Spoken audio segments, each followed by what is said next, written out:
जो व्यक्ति आपके मन को काबू में कर सकता है वो ज़िंदगी में कुछ भी कर सकता है। इंसान की इच्छाई पर सब खामोश रहते हैं, लेकिन चर्चा अगर उसकी बुराई पर हो तो गूंगे भी बोल पड़ते हैं। श्री कृष्ण कहते हैं, तुम्हारे बीते हुए कल को तो मैं ठीक नहीं कर सकता, लेकिन तुम्हारे वर्तमान में अगर तुम्हें अच्छा कर्म करोगे तो मैं तुम्हारे आने वाला कल ज़रूर उजागर करूँगा। आज के ज़माने में कोई अपना नहीं होता, सिर्फ लोग तब तक साथ देते हैं जब तक उनका स्वार्थ होता है।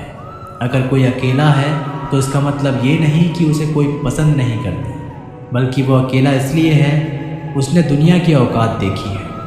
लोगों को परखने की आदत डालो। जैसे हर चमकती चीज़ सोना नहीं होती, वैसे ही हर अच्छा दिखने वाला इंसान सच्चा नहीं होता। अकेले रहने का मज़ा ही अलग है, ना किसी की ज़रूरत और ना किसी से उम्मीद। सफाई वहाँ देना चाहिए जहाँ उसे सुनना और समझने वाला एक खुला दिमाग हो। मेहनत एक ऐसी चाबी है जो बंद भाग्य के दरवाजे को भी खोल देती है। डाली से गिरते हुए पत्तों ने क्या खूब कहा है कि अगर बोझ बन जाओगे तो अपने ही तुम्हें गिरा देंगे। क्रोध को प्यार से, बुराई को अच्छाई से, स्वार्थी को उदारता से और झूठे व्यक्ति को सच्चाई से जीता जा सकता है।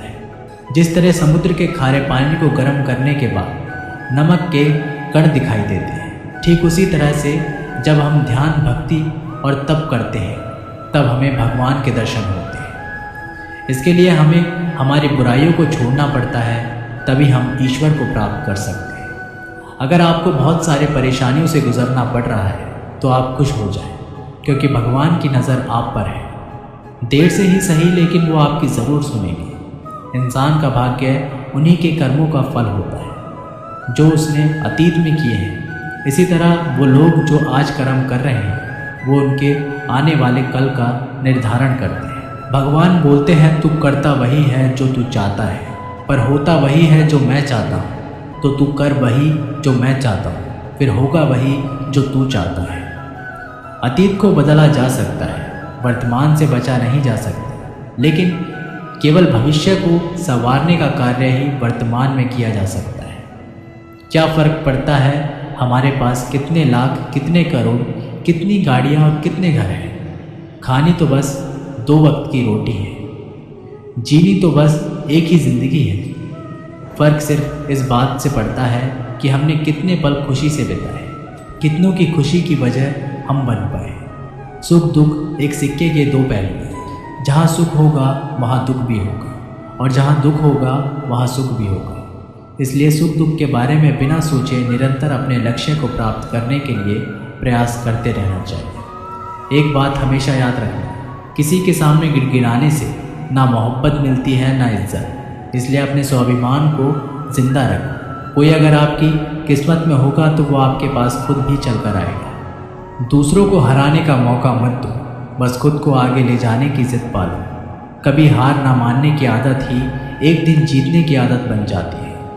एक बार एक व्यक्ति नदी के पुल से ही कहीं जा रहा था, तभी अचानक उसके पीछे कई बंदर पड़ जाते हैं और उस आदमी को परेशान करने लगते हैं। वह आदमी अपने आप को बचाने के लिए उन बंदरों से दूर भागने की कोशिश करता है। तभी सामने से एक आदमी आकर उस आदमी को कहता है कि तुम इन बंदरों से मत डरो, तुम जितना इन बंदरों से डरोगे वह तुम्हें उतना ही डराएंगे। तुम इनका डटकर सामना करो। तो वो आदमी उन बंदरों का सामना करने के लिए उनकी तरफ देखता है और उन बंदरों की आंखों में आंखें डालकर चिल्लाने लगता है, और सभी बंदर वहाँ से भाग जाते हैं। हमारे जीवन में भी नकारात्मक विचार इस बंदर की तरह है। जितना हम इन बंदरों से डरेंगे उतना ही पीछा हमारा करेंगे, और जैसे ही हम इनका डटकर मुकाबला करेंगे वह भाग जाएंगे। सिर्फ 2 ही चीज़ मनुष्य के भाग्य का निर्माण करती है। पहला, स्वभाव। अगर आपके स्वभाव में अच्छाई, विनम्रता और गुण है तो आपका भाग्य चमकेगा। अगर आपका स्वभाव क्रोधी है, आलसी है, तो आपका भाग्य बिगड़ना अनिवार्य है। इसलिए आपके स्वभाव को मधुर और आकर्षित बनाइए। दूसरा, आपकी वाणी बोलना तो आदमी 2.5 साल की उम्र में ही सीख जाता है, परंतु कब, कहाँ, कैसे और क्या बोलना है उसे ये ज़िंदगी भर भी समझ में नहीं आता है। जिसे ये बोलना आ गया कि कब, कहाँ और कितना बोलना चाहिए, समझ लो उसे सफल होने के लिए कोई नहीं रोक सकता। पिता से बड़ा कोई सलाहकार नहीं, माँ की छाँव से बड़ी कोई दुनिया नहीं, भाई से अच्छा कोई भागीदार नहीं, और बहन से बड़ा कोई शुभचिंतक नहीं। इस मतलबी दुनिया से कोई मतलब ना रखो, और मतलब रखना है तो अपने मतलब से मतलब रखो। अगर तुम्हारे घर आग लग जाए तो लोग सहानुभूति प्रकट करने आते हैं, वो कहते हैं बहुत बुरा हो। और अगर तुम्हारा घर बड़ा हो जाए, एक और मंजिल बन जाए, तो कोई तुम्हें बधाई देने के लिए नहीं आता।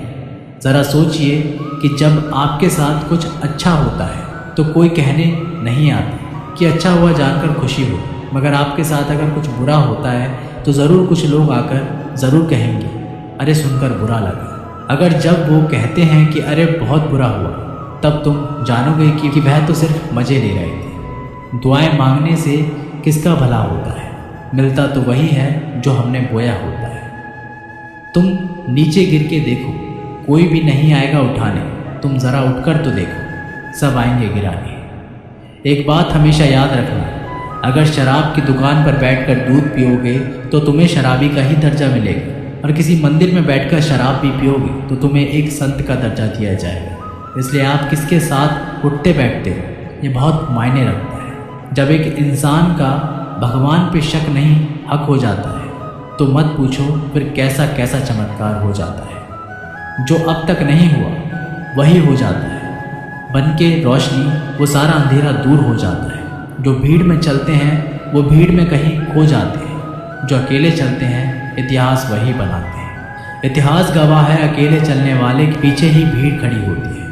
एक बार एक संत के पास 2 तोते थे। एक दिन एक आदमी उस संत के घर आया, दोनों तोते अलग अलग पिंजरे में बंद थे। जैसे ही उस आदमी ने उस संत के घर में प्रवेश किया तो एक तोते ने बोला राम राम, आपका स्वागत है, आइए बैठिए। उसको देखकर बहुत खुशी हुई।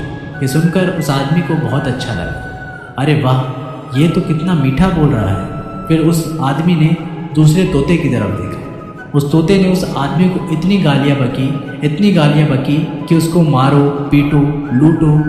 यह सुनकर उस आदमी ने उस संत से कहा कि अरे संत जी, ये क्या मामला है? एक तोता गालियाँ बक रहा है और दूसरा तोता इतना मीठा बोल रहा है, आइए स्वागत है, ऐसे मीठे मीठे शब्द बोल रहा है। संत ने कहा मैंने इन तोतों से एक ज़िंदगी का पाठ पढ़ा है। जब ये दोनों तोते पैदा हुए थे तब मैंने एक तोते को डाकू को भेज दिया था और दूसरे तोते को एक साधु के यहाँ भेज दिया था। जो तोता साधु के घर पर चला गया वह कहता है राम राम, आपका स्वागत है, और जो तोता डाकू के घर पर पला बढ़ा वह कहता है मारो, पीटो, काटो, लूटो। तोता एक ही है परंतु अलग अलग पर्यावरण में पले हैं। इसलिए ये बहुत ही महत्वपूर्ण है कि जीवन में हम किसके साथ उठते बैठते हैं हमारे जीवन पर बहुत प्रभाव डालता है। अपने आप पर विश्वास करो, तुम्हारे अंदर कुछ ऐसा है जो हर बाधा से बड़ा है। बदल जाओ वक्त के साथ, या फिर वक्त को बदलना सीखो। मजबूरियों को मत कोसो, हर हाल में चलना सीखो। दिखावे से तो केवल लोगों को खुशियाँ दी जा सकती हैं, भगवान तो केवल नियत देखते हैं। हम आशा करते हैं कि दोस्तों आप लोगों को ये वीडियो पसंद आई होगी। मिलते एक नई वीडियो के साथ, तब तक के लिए अपना ख्याल रखिएगा। जय श्री कृष्ण।